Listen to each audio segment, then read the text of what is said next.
En ese entonces, cuando el ejército se iba, siempre llegaban los paramilitares. Bueno, mañana en la mañana todo el mundo que salga de aquí. Lloraban por aquí, lloraban por allá, lloraban por acá, así que uno no pudo dormir esa noche.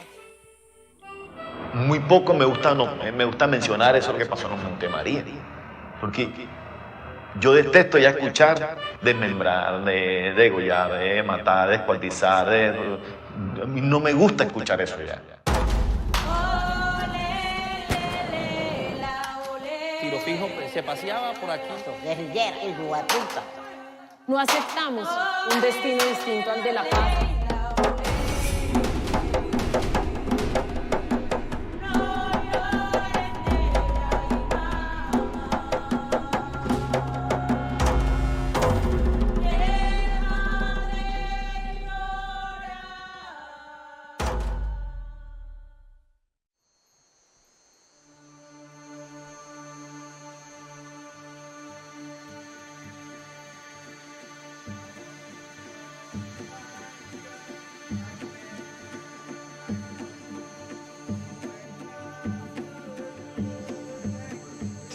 La vida en este pueblo antes de la violencia era un pueblo tranquilo, un pueblo que se conseguían todas las cosas fáciles. Y esta es mi casa vieja.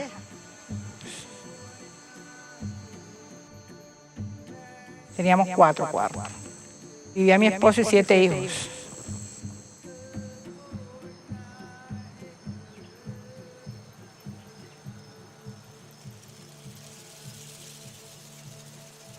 Y ya estamos casi llegando aquí al punto del árbol sagrado que considera la vereda. Este es un árbol llamado el tamarindo.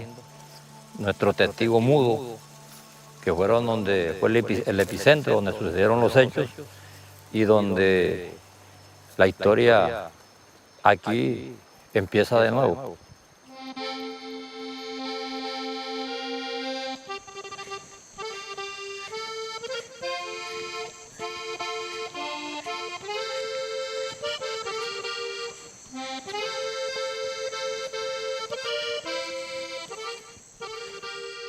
Llegamos a la vieja escuela de Mampuján.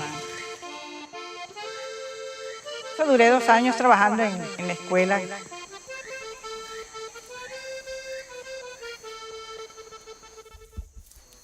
Habían 100 y pico niños. Todos estudiaban en la mañana. Anteriormente el frente era para allá, para la otra calle. Luego taparon las puertas aquellas y hicieron el frente para acá.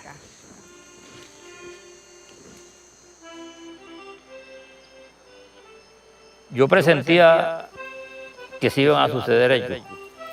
Primero porque en ese entonces, cuando el ejército se iba, siempre llegaban los paramilitares. Ese día en Mampuján creo que se escapó una persona y avisó. Y en la parte donde llegaron, como ellos decían que que no la debe, no la teme, ellos se quedaron tranquilos.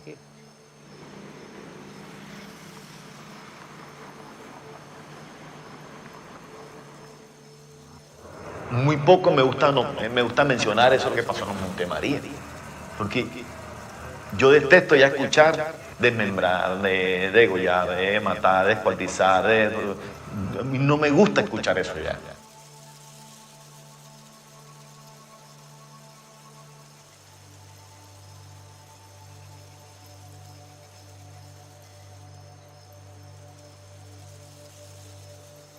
Los pueblos como Mampuján, que son un valle en medio de montaña, son azotados por todo lo que tiene uniforme y arma.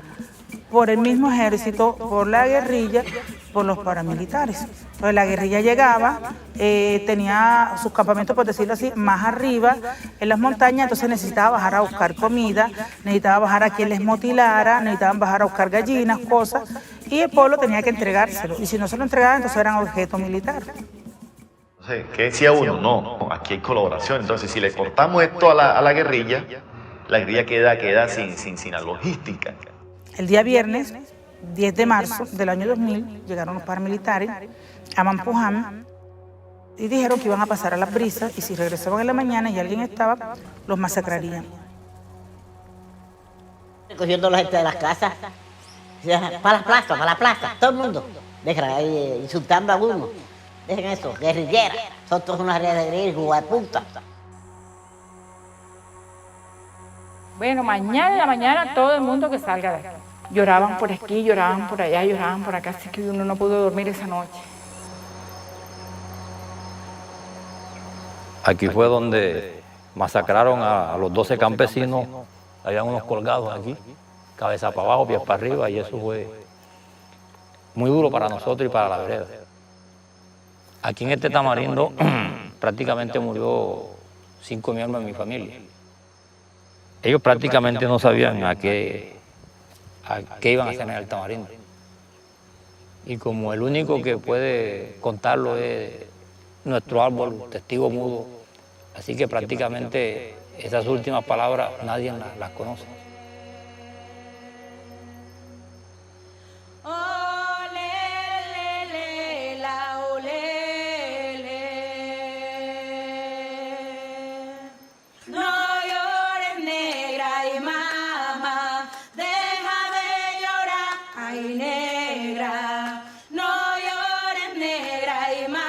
Al día siguiente nos tocó salir, fue un desplazamiento masivo, salió todo el pueblo, no quedó nadie en el pueblo. Tranquilos, en medio de estas montañas, en nuestro querido pueblo, lleno de paz y esperanza, olele, olele, la olele, olele, la olele. Salí con la esperanza de volver otra vez y pronto. Yo pensé que por 5 días iba a estar fuera y regresaba otra vez a mi casa. Pero luego que nos tocó salir, entonces nos damos cuenta que las cosas no son tan fáciles como parecían al principio. No llores, negra y mamá, deja de llorar.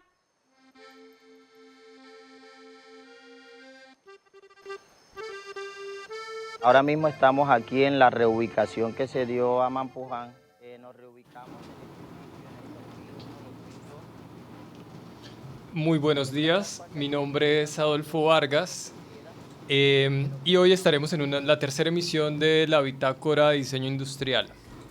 El día de hoy quisimos iniciar con un video, compartiéndoles un fragmento de un video que se llama Las Tejedoras de Mampuján, que invitamos a todos los que nos están escuchando a verlo. Muy pertinente para lo que vamos a hablar hoy, digamos, el temas de artesanía y cómo las artesanías en el caso colombiano juegan un papel muy importante para la construcción de sociedad, la construcción de la paz, que es tan importante para nosotros, visto nuestra historia como país. El día de hoy también nos acompaña el profesor Ernesto Vidal. Hola Ernesto, ¿cómo estás? Buenos días, gracias por la invitación. Nos acompaña también Daniela Taborda. Hola Daniela. Hola, buenos días. Daniel Vargas. Hola, buenos días. Buenos días. Y como siempre, nos acompaña también Estefanía Caballero. Hola Estefanía. Hola, ¿qué tal? Y José Guido. ¿Cómo estás, José? Hola, buenos días. Muy buenos días. Bueno, entonces arranquemos hablando un poquito de las tejedoras de Mampuján. Este es un proyecto de muchos que hay en Colombia, o más que un proyecto, una situación que atraviesa toda Colombia y digamos Colombia, que es un país ampliamente rural. Y que tenemos, por ejemplo, una gran comunidad artesanal, ¿no? De personas que se dedican a hacer oficios, como es el caso de lo que está sucediendo en el video. Ernesto, cuéntanos un poco, o bueno, al final quien quiera intervenir, bienvenido, sobre por qué mostramos este video, qué queremos ahí como poner en la palabra. Bueno, ahí viene como la idea que está detrás como en términos generales del desarrollo de productos de diseño, pues que es una inspiración. Digamos que para el taller hay una fase muy importante en la metodología que es inspirarnos, y así como yo se los contaba como en las primeras clases a ellos, en realidad para inspirarnos en el taller artesanal pues es un poco mirar como también la realidad, y en este caso pues la temática de la paz nos da directamente a lo que tiene que ver con la temática.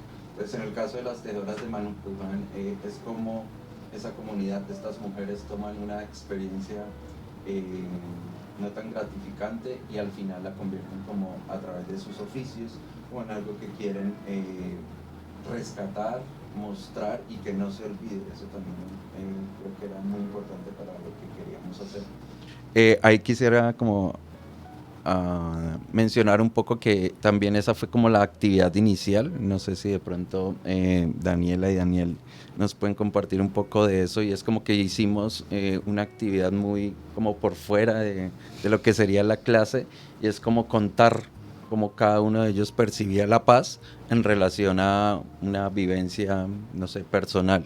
Y para mí fue bastante, no solo interesante, sino impactante conocer pues la realidad de ellos antes de ponernos como a la clase como tal.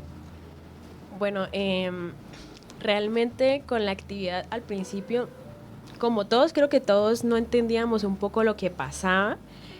Consistía más bien en hacer un tejido entre todos contando lo que era para nosotros, que era la paz o que la transmitía, con qué la asociábamos. Pues en mi caso realmente fue algo más personal. Yo lo conté un poco como por encima porque es algo que, al igual que todos, es de esas cosas que nos toca un poco todavía, aunque haya pasado mucho tiempo. Y pues la verdad creo que para todos fue como una especie de catarsis, como que todos logramos soltar algo y como desahogarnos y darnos cuenta de que no siempre es como todo lo que vemos. Entonces fue bastante interesante. Yo nunca había hecho una actividad así, yo suelo ser un poco más reservada, pero entonces creo que aprendimos a conocernos un poco, y pues ya después de eso, cuando hicimos la actividad de entrada, fue como llevar todo eso a la actividad de entrada. Entonces como que cada uno plasmaba eso que, o sea, por lo menos para mí, yo tomé como en ese entonces cuando el ejército... Para mí la paz y pues todo esto es las memorias, la transformación. Entonces quería llevar todo eso como al objeto que yo hice y pues como reflejarlo de la mejor manera, y pues no solo que se viera el objeto como de, bueno, sirve para tal cosa, sino tiene un trasfondo, realmente tiene una historia, y creo que eso es lo que pues se quiere lograr también para la temática del taller artesanal este semestre, que realmente las cosas artesanales, los objetos, las artesanías, todo esto tiene siempre un trasfondo bastante grande. No es solo como que llegó el artesano y lo tejió porque quiso y ya, sino que todo tiene un trasfondo y todo tiene un porqué. Ahí estamos como viendo un poco el resultado como de esa primera actividad. Fue un ejercicio pues de entrada que tenía como una condicionante, que era el trabajar con cemento. Eso también era ahí como contrastante, como con un material como tan rígido puedo contar cosas bastante interesantes.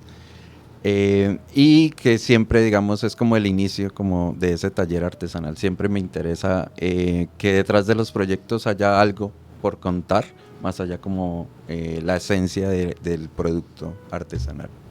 Total, es que a mí personalmente el diseño artesanal, como el mundo artesanal, me ha llamado mucho la atención. Creo que es una parte de la Colombia, de la sociedad, de la que tenemos muchísimo por aprender, y de la que, digamos, desde la disciplina del diseño industrial todavía hay muchísimo por aprender, por aportar. Bueno, ahí cabrían un montón de verbos, porque al final, digamos, diseñar artesanías o diseñar implica pensar en una comunidad, ¿no? En un artesano, en la comunidad que hay detrás del artesano. O sea, son objetos que cuentan historias. Por eso también se habla de que los objetos artesanales tienen una carga cultural detrás, ¿no? No es como el objeto industrial, que muchas veces está vaciado de todos esos simbolismos. Y ahí es donde yo creo que el diseño artesanal, digamos, tiene como esa fuerte carga directamente con las comunidades artesanales por un lado, y todo ese acercamiento que hacen los estudiantes cuando se acercan a un artesano y como aprenden de su oficio, de lo que hace, de esa vivencia, esa experiencia de la producción artesanal, y por otro lado toda esa carga cultural que comporta y que se traduce en ese objeto artesanal, ¿cierto? Sí, hay otro punto de partida como para el proyecto y para la temática, pues está asociada como en traer esas experiencias un poco de artesanías de Colombia, pues que sigue siendo un referente bastante importante para nosotros. Ellos, por ejemplo, manejan toda la temática un poco a partir del programa de atención a población vulnerable, donde en realidad buscan como que acercarse a comunidades que no han tenido, pues, o que han tenido este tipo de experiencias y que además como que no han tenido ciertos apoyos. Por ejemplo, el plan estratégico que se presentó hace como 10 días o una semana en Artesanías de Colombia está apuntando a eso, está apuntando a esos lugares donde Artesanías de Colombia nunca había llegado, como para tratar de rescatar pues, los oficios y los saberes que están detrás de esos territorios. También hay como algo que yo he tratado como un poquito de asociar, pues es obviamente que estamos bajo un gobierno que está buscando la paz, entonces perdón, dentro de las, digamos, dentro de esos postulados aparecen como 3 ejes que el gobierno quiere plantear, que yo se los he planteado a ellos, como una paz con justicia social, una paz que viene a partir como de la atención a la población víctima, y una paz como que busca, no sé, el rescate como de los territorios olvidados. Un poco también eso es como el punto de partida del taller artesanal. Listo. Bueno, entonces, a propósito del taller, Daniel nos iba a tomar la palabra.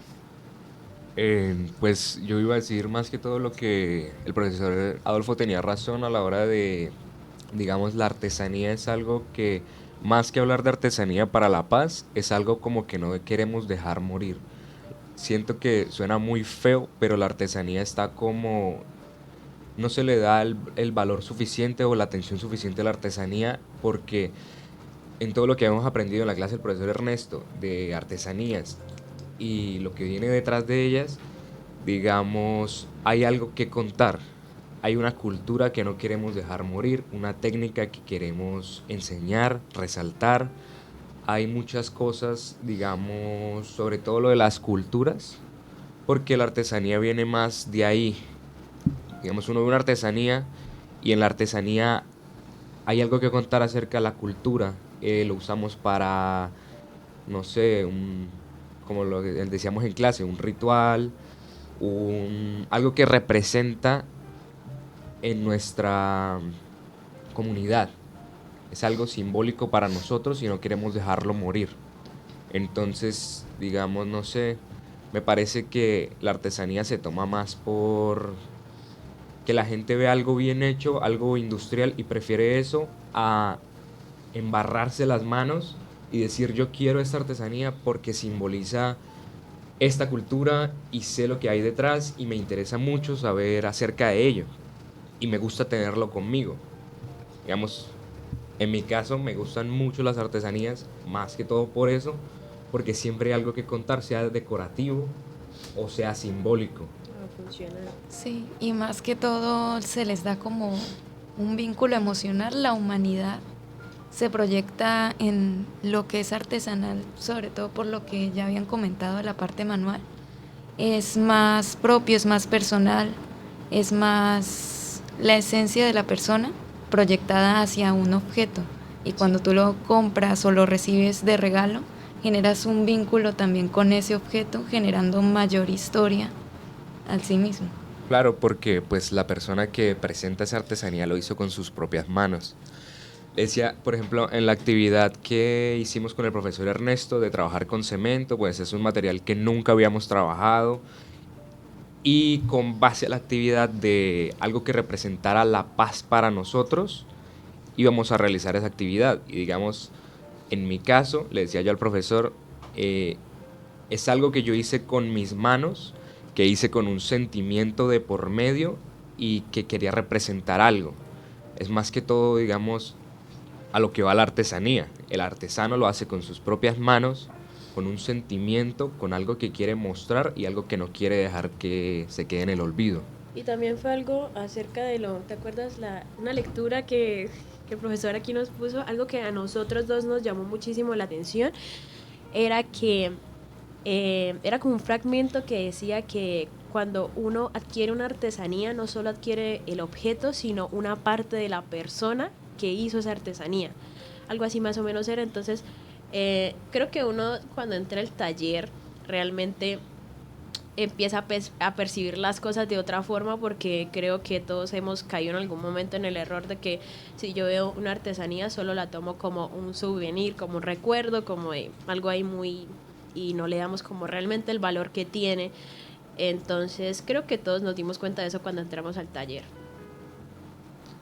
Estábamos viendo ahí antes, o al tiempo que estábamos ahí conversando, unas imágenes de otra actividad como de esas iniciales como que hacemos en el taller. En este caso contamos ahí con la colaboración y participación de Yaneira Barrera, que es una estudiante en proyecto de grado, que realizamos un taller de diseño de referentes, un poco como para acercarnos de alguna manera, o digamos para contar cómo es la forma en cómo desde el diseño nos acercamos a esas historias, nos acercamos a esa inspiración, y digamos este taller busca un poco como que ciertas cosas de esos referentes, de esas inspiración, elementos formales, pues no se pierdan y sean como la manera en cómo desde el objeto pensamos esas historias. Tremendo. En este caso, perdón, ahí complemento, estábamos trabajando inspirados, por ejemplo, en vetas, en una población cercana acá, que está cerca, o en el páramo de Santurbán, y a partir de eso como que nace toda la inspiración. En este caso, pues era un ejercicio súper rápido de composición y tridimensional, y al final se proponían como accesorios para el cuerpo.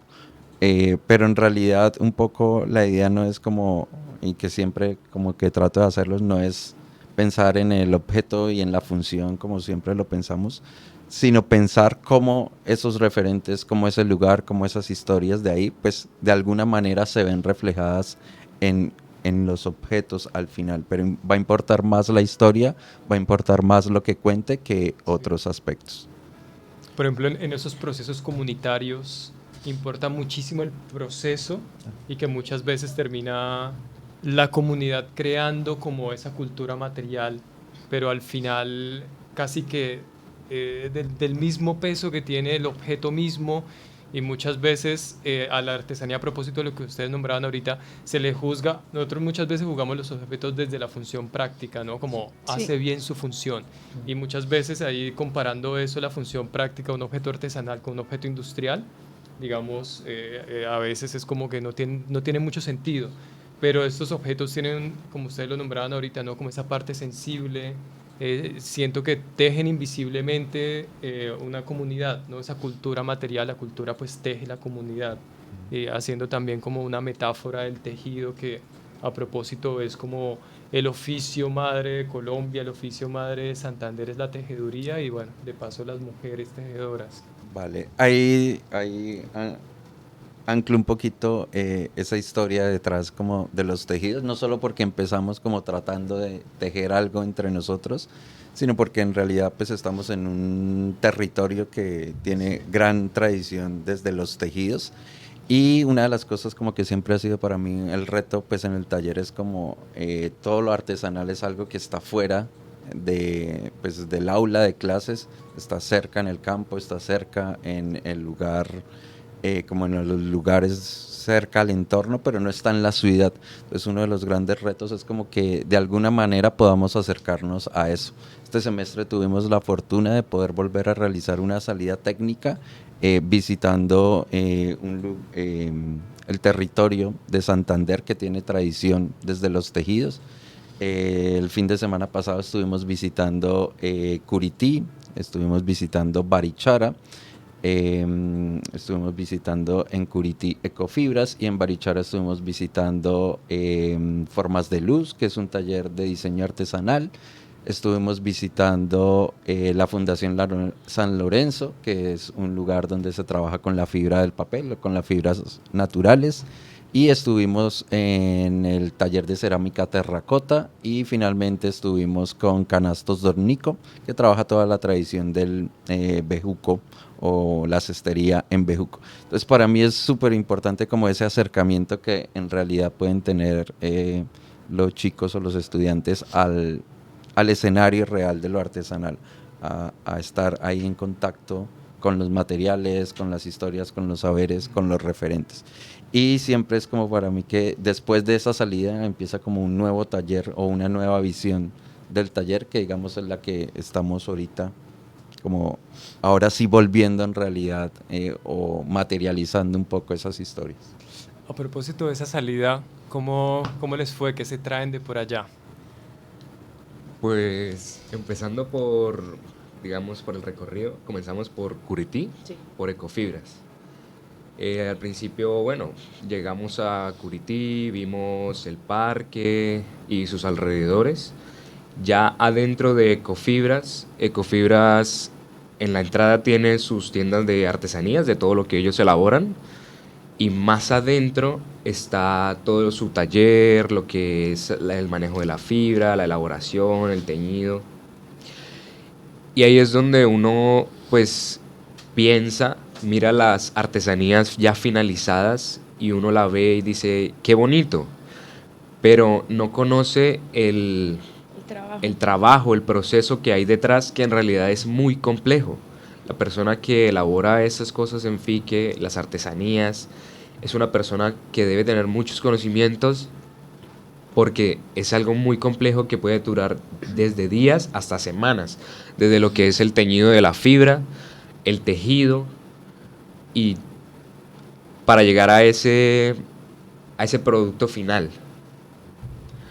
Bueno, realmente algo de lo que yo me di cuenta fue que, o sea, el proceso que se tiene, yo no conocía realmente el proceso para sacar o extraer la fibra de la planta, cómo se teñía, o sea, en mi cabeza existía esa idea de que pues sí habían personas como dentro del taller o de la empresa, por decirlo así, ayudando como con ciertas máquinas, pero para mí fue como un choque bastante grande cuando entré y vi que literalmente todo era hecho a mano con telares de pedal todavía, o sea, ellos no utilizan máquinas.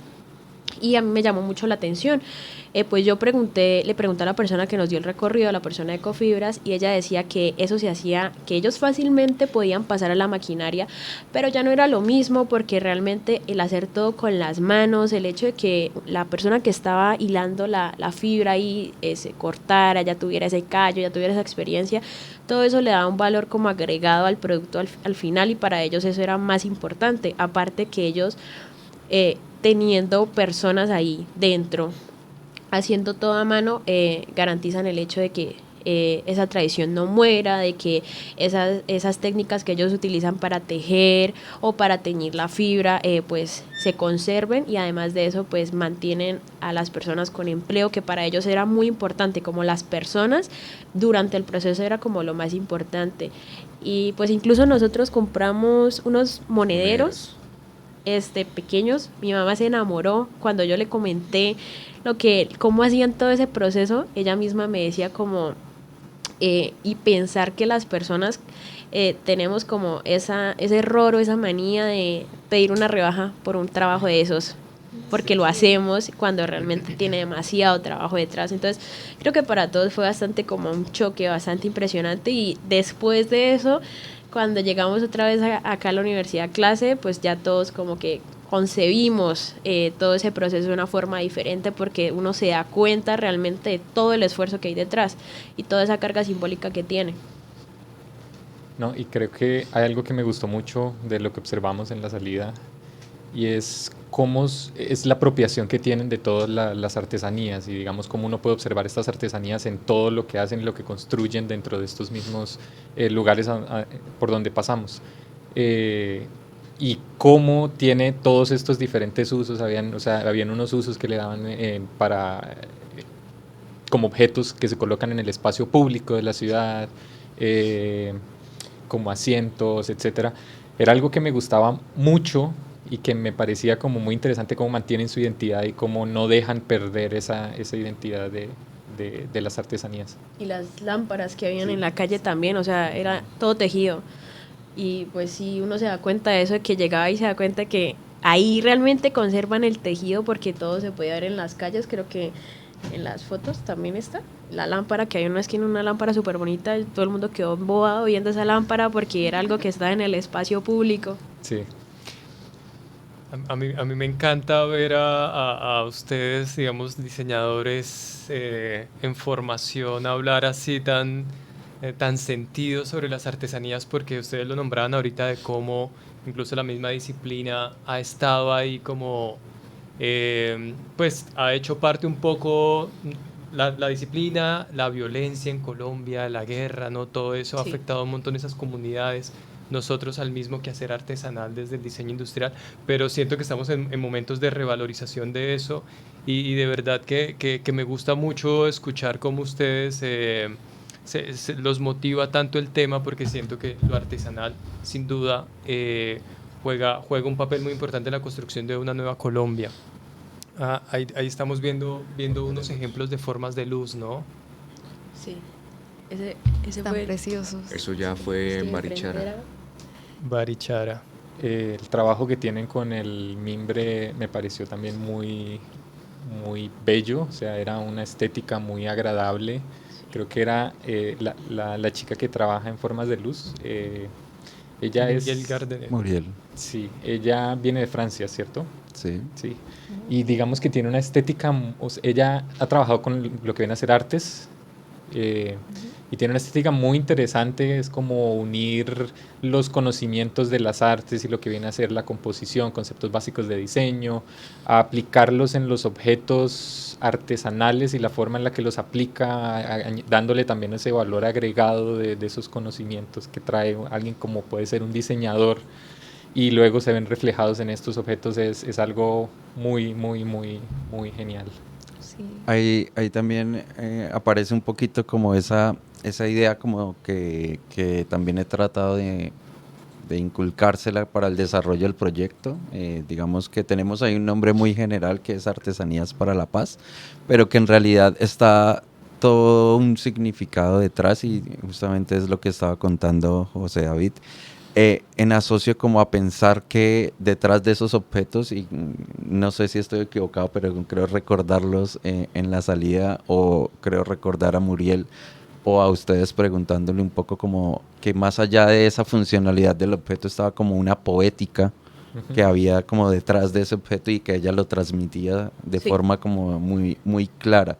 Entonces, eso me interesa mucho como del resultado que puede haber al final del taller, y es como que la función de alguna manera va a salir después. Yo como que ellos siempre están queriendo que funcione, que sirva, Sí, y yo no, porque de pronto hay cosas que son más interesantes y más importantes en la artesanía, que tienen que ver con la forma, tienen que ver con los detalles, tienen que ver con ese proceso que se hace para llegar al producto. Me gusta también cómo se añadió en un objeto de los que vimos, que fue una lámpara que estaba a medio terminar, entre comillas, porque ella decía que se había cansado de tejer la lámpara. O que no sabía cómo cerrarlo. Sí, que no sabía cómo cerrarlo, y por eso la dejó así. Y pues luego resulta que terminó siendo una de las lámparas que más llamó la atención de las personas que estábamos ahí visitándole, y fue una de las que más tuvo como ese éxito, y por ese como accidente que tuvo a la hora de hacerla. Sí, o sea, ella literalmente se aprovechó como del error, que es lo que más le dicen a uno, aprovechar como esos errores que hay en el proceso para que se vuelvan como bonitos o estéticos.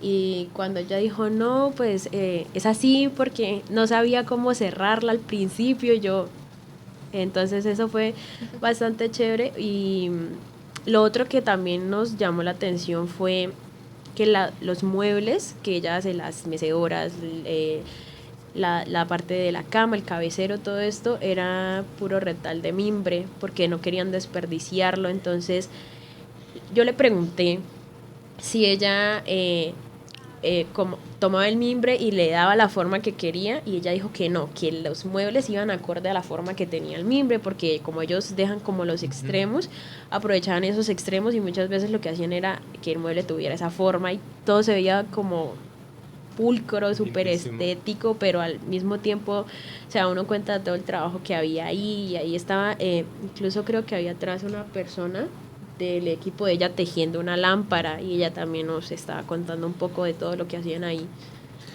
Pues sí, de hecho yo, cuando ya se terminó la charla de Muriel, todos se fueron y Daniela y yo nos quedamos un segundo.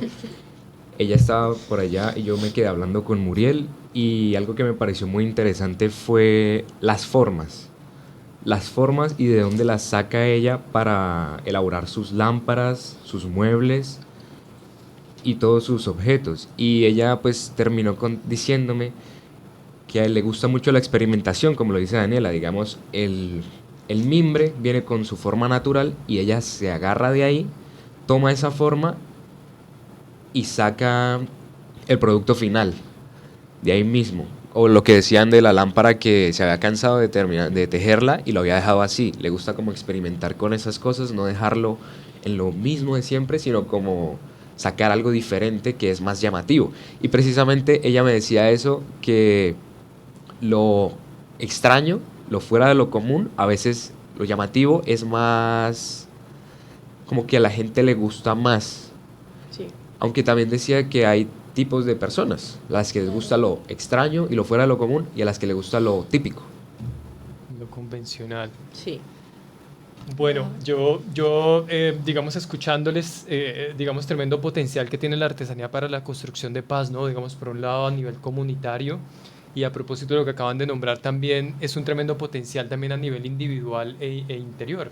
Yo recuerdo también hablar con artesanos que ellos me decían que durante el desarrollo de su oficio, de las técnicas artesanales, pongámosle tejeduría, ellos logran como procesos, pues a mí me gusta decir casi de meditación, ¿no? Sí. En cada, cruzando hebras, tejiendo, bordando, logran unos procesos de introspección que los humanizan, ¿no? Hacen como, ellos son como felices en su proceso en su oficio, ¿cierto? Sí. En la producción de sus objetos, que eso es algo que difícilmente en un objeto industrial, bueno, no.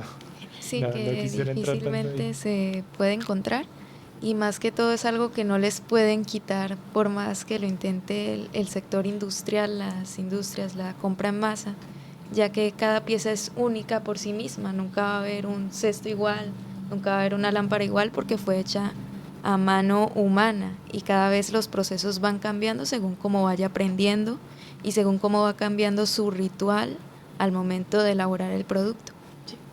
Lindo, un ritual de creación. Ahí viene como también esa, no sé, esa mirada de pensar que la artesanía o lo artesanal o los productos artesanales también es, pues es esa historia que está detrás, y en realidad esa historia que está detrás pues es la que habla como de la forma en cómo somos, cómo vivimos, cómo pensamos, y al final todo se traduce un poco en asociar esos, pues más que objetos, a que en realidad son expresiones de cómo vivimos y cómo nos comportamos. Sí. Y cómo nos gustaría vivir. Sí, entonces es como creo que también se lo escuché de alguna forma a Muriel, o alguien se lo preguntó, se lo dijo, es como, más que formas de luz, es una forma de vida, es como, y la artesanía pues realmente es eso. Y si lo asociáramos, no sé, al diseño también es, siempre lo hablamos o lo ponemos en esas palabras, son otras formas de hacer diseño y otras formas de pensar el diseño, que en realidad también me interesa mucho pues en la clase, como salirnos un poquito de esa siempre relación forma-función, o de esa relación de que tiene que ser 1000 unidades, Sí. o un montón de factores que los artesanos nos enseñan que hay otras formas de concebir la materialidad. De hecho, eso creo que fue eso es como lo más complejo que nos está pasando ahora.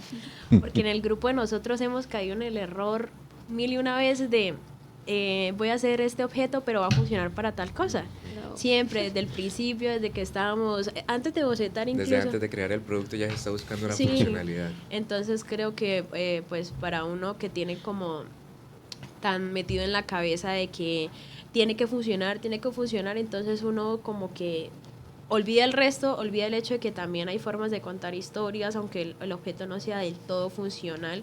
Y creo que ese ha sido el reto más grande, y poder entender cómo estamos trabajando de la mano con artesanos y con una historia de vida que pues esté muy relacionada con el conflicto, pues ha sido como todo un reto poder hacer que todo como que se fusione, pero que se vea bien, no caer en esa idea de que tiene que funcionar, y poder entender cómo el artesano, por lo menos en el caso de nosotros, pues un poco respecto a lo que usted hablaba, pues él nos contaba de que a pesar de la situación tan difícil que él tuvo, porque él es víctima del conflicto,